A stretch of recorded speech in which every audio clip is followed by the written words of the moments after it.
Welcome to Songs of Syx Rebalanced. I'm very excited to release this mod. It has taken over 200 hours of work.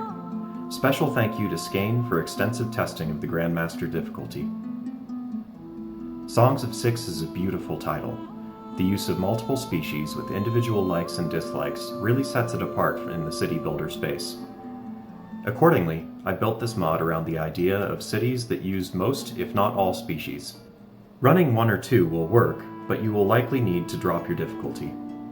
The major changes focus on the happiness system, differences between species, the technology tree, building balance, and difficulty curve.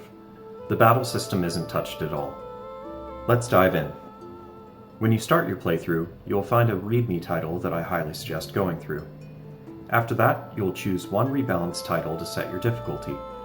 Apprentice will start slightly easier than Vanilla, but will have a harder mid and endgame. Grandmaster is definitely beatable, but will require a deep understanding of the game and attention to detail. I highly suggest the Discord to learn better strategies. As you level up in population, you'll face higher and higher happiness debuffs. These will stop the game from hitting a population explosion that turns into a city painter. The first 20 population is your setup phase. This is a chance to bring in the first members of each species you want to play with. This is because at higher difficulties, you receive negative happiness from the start. After this point, you will need to purchase a slave and set them free to start out a new population. You'll notice there are a lot more subtitles now. This is to make the experience a lot smoother and to even out the times that you get nobles. The technology tree has been completely reworked. Now, the majority of your technology points will come from the education of your citizens. Universities are now your most important source of tech points. Spamming libraries won't be as effective as it used to be. Some species are more intelligent than others, though they've all been increased. Keep in mind that you're able to set the education level of each species individually, as well if you want to indoctrinate just them. The tech tree themselves have been completely reworked. You'll notice that all of the logistics, spoilage, and maintenance have all been moved into their own trees. Also, each tree follows a certain theme. Make sure to reread the tooltips, because they've all been modified. Also, some technologies no longer require metal to get into, and some technologies, like tailoring, you can jump right into if you have access to leather. This is to help you start out with more difficult biomes and not have everyone die. You'll notice that technologies cost more and more as they go up, even for the same percentage. This is to make it that you can be more efficient in the first couple points, but you may need to leave the technology tree for a while and come back to it. This is to avoid the problem in the main vanilla game that you would complete one tree that makes the most sense, things like increased technology generation, and then move on to other trees. By the way, technology generation has been removed as a technology. The needs of each species are now more wildly varied. You'll definitely be rewarded for having different sub-communities. Garthemis, for example, love cramped spaces, whereas Dundorians like to hear the noise of industry in their main areas. Humans hate having noise around. Pay attention to all of the new stats when you look through their sub-menus. Species in general now have one major like, 2 likes, and 1 dislike in their environmental stats. Try to pay attention to this, because Tilapis, for example, now enjoy buildings that radiate dread. Or you might have Dundorians now that feel that harmony is for chumps. So definitely mouse over each of these to see their new effects. Don't miss the importance of building type. You can find this within the info tab. If you're having difficulty with Dundorians, chances are that you're building wooden buildings and not placing them inside of mountains. Or you're placing libraries for humans inside of the mountains. Food is now incredibly important. It used to be that you could have food rations 1 even through 5,000 people. That is not the case.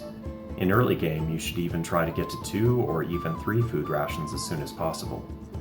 Food days is also important. You can go to Ration Maker earlier on, which now doesn't require metal. Food preference is something to pay attention to. Some of the races, such as the Dundorians and the humans, start off with a preference that starts off at bread and proteins. Tilapis and Cretonians, on the other hand, start off with fruit and vegetables, making them a much easier start. Happiness stats within the battle menu are now completely different. It used to be that the majority of the happiness came from being a soldier. Being a soldier is just having 1 out of 100 training. Now, it's more based off of soldier training percentage. This is the depth of training that they have reached.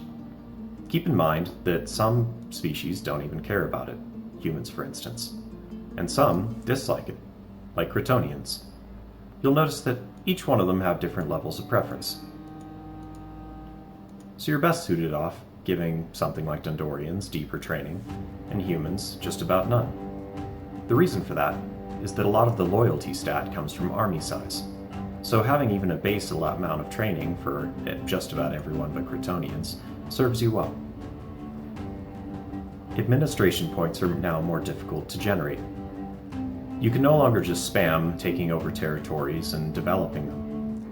You have to ask yourself, are these points worth it? Does this come out ahead in net positive population? You're going to have to be careful about how you put in your different policies and how much you're hurting the overall tax rate. Some later game buildings like crypts will require a larger investment, such as gems, which also stresses upkeep. Some earlier game buildings like graveyards will now require more decoration in order to reach 100% efficiency. Almost every economic building has been modified. You'll now notice that rich veins of coal, along with technology, will outperform charcoaleries.